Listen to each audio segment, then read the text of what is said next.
Hello दोस्तों, नमस्कार। आप लोग ऑल इंडिया स्टडी में स्वागत है। तो आइए आज हम पढ़ेंगे UP TET CDP. Topic wise question कराया जाएगा। तो आज टॉपिक नंबर 1 है। इसका क्वेश्चन जो बहुत महत्वपूर्ण है, जो यूपी टेट जो होता है ना, उसमें कंसेप्ट बेस पर क्वेश्चन पूछे जाते हैं, सीटेट से बिल्कुल अलग। ठीक ना। तो आइए हम देखते हैं प्रश्न नंबर 1 क्या है।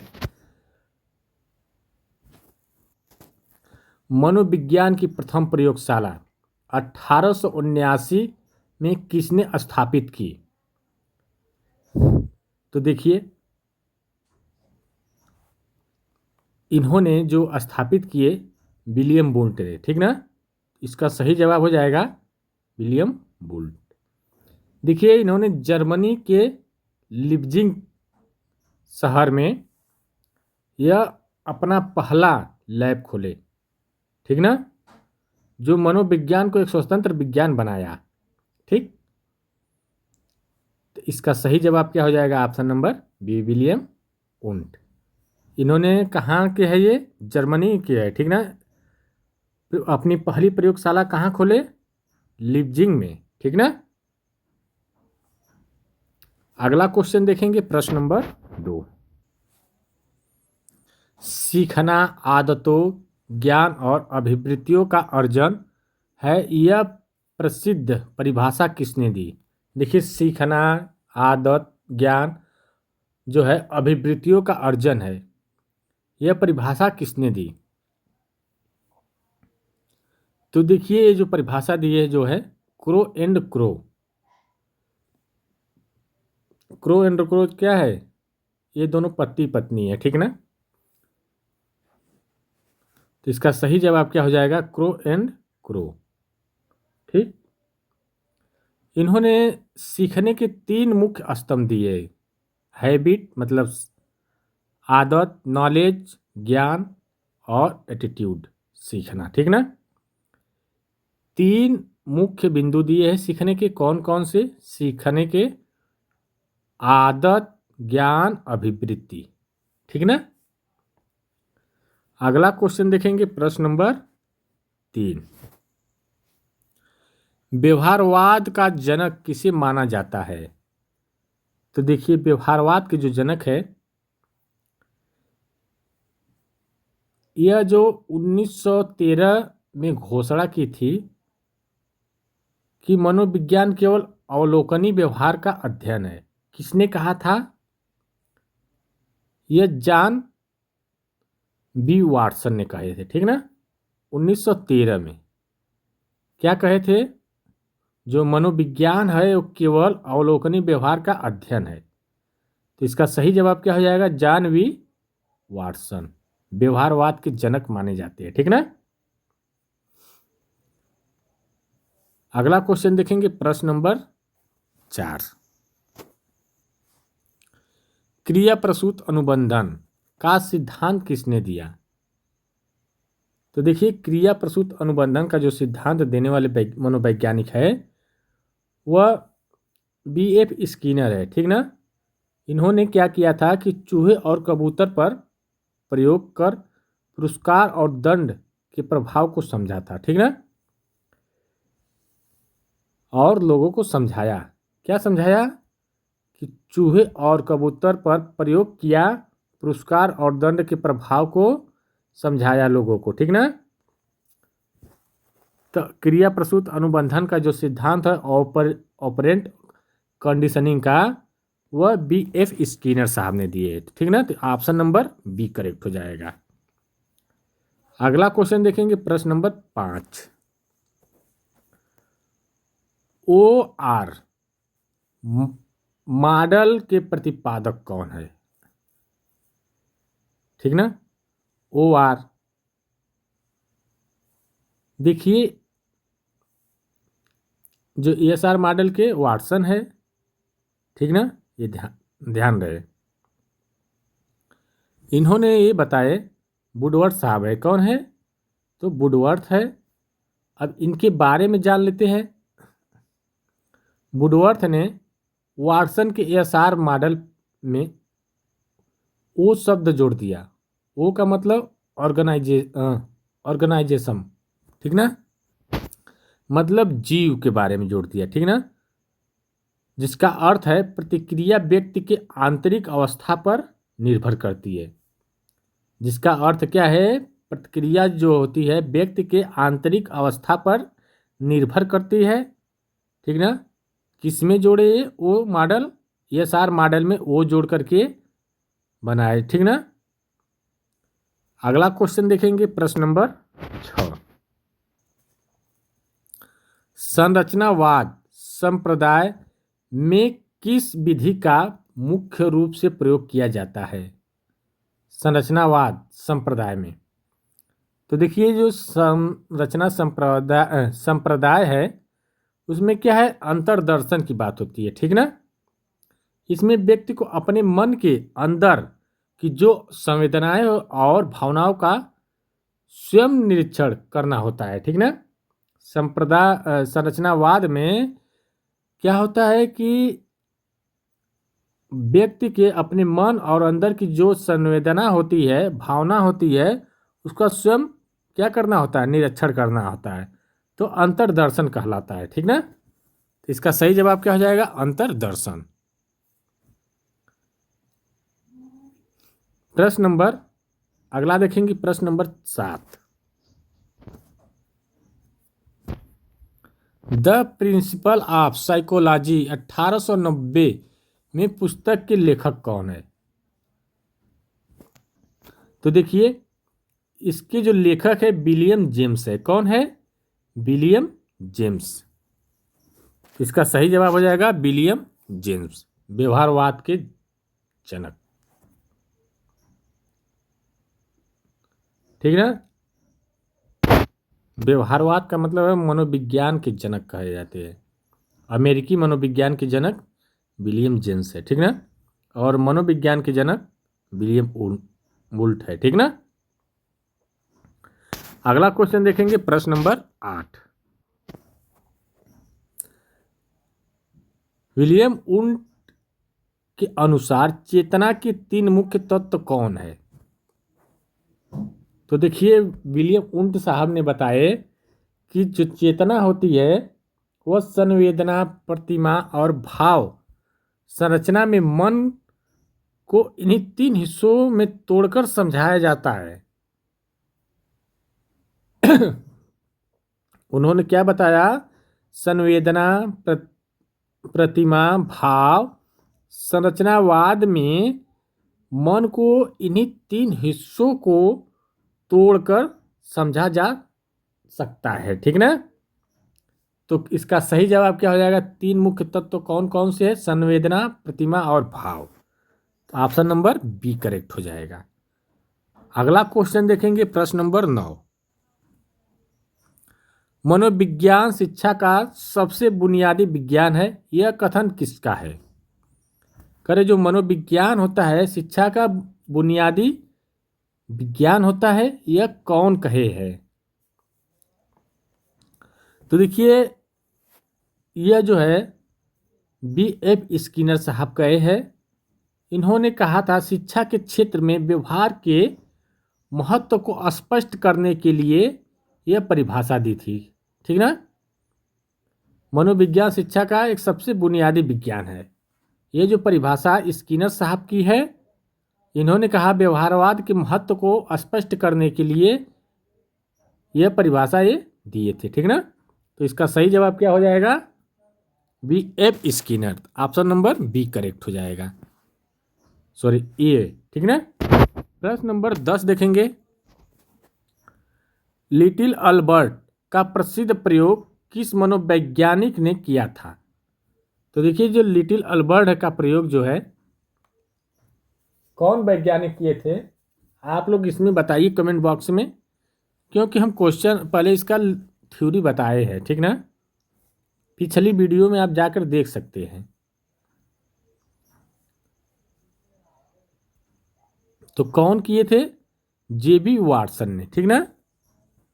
लिटिल अल्बर्ट का प्रसिद्ध जो प्रयोग कौन किए थे, J.B. वाटसन ने। इस प्रयोग के माध्यम से उन्होंने दिखाया था कि भय, जो डर होती है, वो कैसे सिखाया जा सकता है, ठीक ना।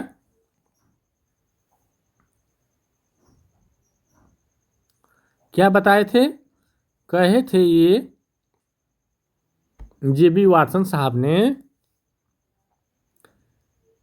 कि जो भय होती है या डर को कैसे सिखाया जाता है और सिखाया जा सकता है, इसके बारे में बताए थे। तो लिटिल अल्बर्ट का प्रसिद्ध मनोविज्ञान कहा जाता है। ठीक, अगला क्वेश्चन देखेंगे, प्रश्न नंबर 11। विलियम वुड के अनुसार चेतना की 3 मुख्य तत्व कौन कौन से है। देखिए फिर क्वेश्चन हो जाएगा क्या, तो बताइए। वही संवेदना, प्रतिमा, भाव। अभी हम बताए हैं, पीछे क्वेश्चन था, ठीक ना, दोबारा रिपीट हो गया है। आगे देखते हैं, प्रश्न नंबर 12 भी रिपीट हो गया है क्या भाई, देख लेते हैं। कह रहा है मनोविज्ञान शिक्षा का सबसे बुनियादी विज्ञान है, यह कथन किसका है। तो यह BF स्किनर का, ये भी पीछे क्वेश्चन था, 2 बार रिपीट हो गया, तीनों क्वेश्चन रिपीट हो गए। देखिए 3 क्वेश्चन रिपीट हो गए हैं। लिटिल अल्बर्ट का प्रसिद्ध प्रयोग किस मनोवैज्ञानिक ने किया था। तो जेबी वाटसन ने, भी हम बताए हैं इसके बारे में। तो जेबी वाटसन ने भय और डर को कैसे सिखाया जाता है, ठीक ना। अगला देख लेते हैं, 2-3 क्वेश्चन हो गया, ये आप 15 नंबर देखते हैं, 3 क्वेश्चन रिपीट हो गया है। कह रहा है जेबी वाटसन ने अपने व्यवहारवादी घोषणा पत्र 1913 में मनोविज्ञान के किस पारंपरिक लक्ष्य को पूरी तरह खारिज कर दिया था। तो देखिए जेबी वाटसन जो है, जो अपने व्यवहारिक घोषणा पत्र में 1913 में जो मनोविज्ञान, किस मनोविज्ञान को पूरी तरह खारिज किया था, ये चेतना की बात कर रहे हैं, ठीक ना। चेतना की बात कर रहे हैं कि चेतना क्या है, ये अस्पष्ट नहीं है, इसीलिए पूरी तरह खारिज कर दिए थे, ठीक ना, मनोविज्ञान में। तो चेतना के तत्वों का विश्लेषण करना क्या कर दिया था, पूरी तरह खारिज कर दिया था। वाटसन ने कहा कि चेतना को न तो देखा जा सकता है, न तो मापा जा सकता है, इसलिए यह विज्ञान विषय नहीं हो सकता, ठीक ना। तो इसका सही जवाब क्या हो जाएगा, चेतना के तत्वों का विश्लेषण करना। जब चेतना को न तो देख सकते हैं, न तो माप सकते हैं, तो कैसे होगा विज्ञान का विषय, इसलिए इसको पूरी तरह खारिज कर दिए। अगला क्वेश्चन देखेंगे, प्रश्न नंबर 16। BF स्किनर के क्रिया प्रसूत अनुबंधन में नकारात्मक पुनर्बलन का सही अर्थ क्या है। देखिए नकारात्मक की बात हो रही है ना, तो देखिए अप्रिय उद्दीपन को हटाना, जो प्रिय न हो, जो सही न हो, उसको हटाना। जैसे उदाहरण के लिए हम बता दें, शोर से बचने के लिए कान बंद करना। यहाँ शोर क्या है, हटाना की बात हो रही है, ठीक ना। यह जो है नकारात्मक पुनर्बलन की बात कर रहा है, ठीक, जो कान बंद करने का व्यवहार को बढ़ाता है, ठीक ना। इसका सही जवाब क्या हो जाएगा, ऑप्शन नंबर 1 हो जाएगा, किसी अप्रिय उद्दीपन को हटाकर व्यवहार को बढ़ाना। अगला क्वेश्चन देखेंगे, प्रश्न नंबर 17। विलियम वुंट ने उच्च मानसिक प्रक्रियाओं जैसे भाषा और संस्कृति के अध्ययन के लिए किस विधि को उपयुक्त माना गया था, बताइए। तो देखिए विलियम वुंट ने उच्च मानसिक प्रक्रियाओं जैसे भाषा और संस्कृति के अध्ययन के लिए किस विधि को सबसे उपयुक्त माना था। तो ये जो माने थे तुलनात्मक, ठीक ना, तुलनात्मक सांस्कृतिक अध्ययन को। जैसे तुलनात्मक मतलब सामाजिक सांस्कृतिक मनोविज्ञान को इन्होंने सबसे उपयुक्त माना। वुंट का जो मानना था कि जटिल मानसिक प्रक्रियाओं में जो प्रयोगशाला में नहीं बल्कि समाज और संस्कृति के माध्यम से समझा जा सकता है। ठीक ना। इन्होंने ये बताया कि जो जटिल मानसिक प्रक्रियाओं का जो प्रयोगशाला है उसमें नहीं समझा जा सकता। जो जटिल मानसिक जो प्रक्रियाएं है उसको प्रयोगशाला में न समझ करके बल्कि समाज और संस्कृति के माध्यम से समझना सबसे आसान होता है। तो ऑप्शन नंबर इसका सी करेक्ट हो जाएगा। ठीक ना। प्रश्न नंबर देखेंगे 18। देखिए वीडियो अच्छी लग रही है चैनल को लाइक शेयर सब्सक्राइब करते हुए चलिए। रॉबर्ट वुडवर्थ के SOR मॉडल में ओ मुख्य रूप से किस चीज का प्रतिनिधित्व करता है। ओ जो है वो मतलब जीव की बात कर रहा, ऑर्गेनाइज्म। ठीक ना। तो देखिए जो बात कर रहा है जीव की बात कर रहा है, व्यक्ति की आंतरिक अवस्था प्रेरणा और पिछले अनुभव की बात कर रहा है। ठीक ना। इसका मतलब ये होता है एक ही उद्दीपन पर अलग अलग व्यक्ति अपनी मानसिक स्थिति के अनुसार अलग अलग क्या करते हैं प्रतिक्रिया देती है। ठीक ना। चाहे वुडवर्थ ने ये बताया कि तर्क दिया कि एक ही उद्दीपन पर अलग अलग व्यक्ति क्या करते हैं अपनी मानसिक स्थिति के अनुसार अलग अलग प्रतिक्रिया देती है। ठीक ना। इसलिए SR मॉडल में ओ को जोड़ा गया। तो ऑप्शन नंबर क्या हो जाएगा, बी हो जाएगा, व्यक्ति के आंतरिक अवस्था प्रेरणा और पिछले अनुभवों का। प्रश्न नंबर 19 देखेंगे। विलियम वुल्ट एवं एडवर्ड टिचनर के संरचनावाद के बीच मुख्य तकनीकी अंतर क्या है।